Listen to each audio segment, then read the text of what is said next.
Good evening to everyone who follows the evolving landscape of Turkish television, because today we are diving into a pairing that has quietly but persistently captured audience curiosity far beyond what their initial project might have suggested.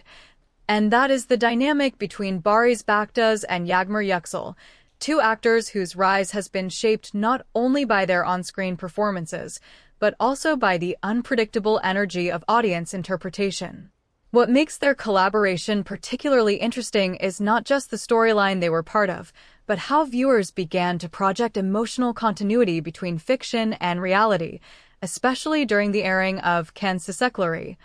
where their characters' relationship evolved from tension to layered emotional dependence, a progression that many viewers described as unusually natural compared to more formulaic pairings in the genre. Discussions across Turkish fan forums and international platforms reveal that a significant portion of the audience became invested not only in the narrative arc, but in micro-details such as eye contact timing, pauses in dialogue,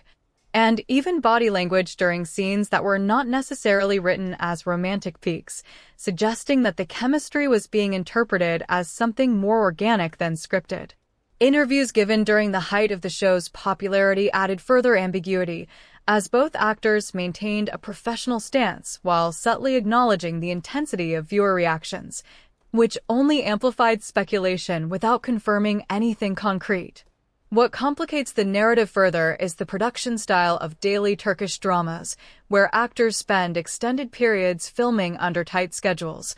often leading to a level of familiarity that can easily be misinterpreted by audiences as emotional closeness beyond the script. Industry insiders have pointed out that this kind of viewer projection is not new, but in this particular case, it was intensified by the relatively fresh presence of both actors in the mainstream, meaning audiences were encountering them without pre-existing personas, making it easier to blur the boundaries between character and performer. At the same time, there were contrasting reactions, with some viewers arguing that the perceived chemistry was a product of careful direction and editing rather than spontaneous connection, highlighting how audience interpretation can split into entirely different analytical frameworks even when observing the same material. As their careers continue to develop, the question remains whether this early association will define their trajectories or simply serve as a launching point toward more diversified roles that challenge the expectations formed during this period. So as we close today's discussion, consider this carefully. Are audiences truly recognizing genuine on-screen chemistry, or are they subconsciously constructing narratives that actors themselves never intended to create?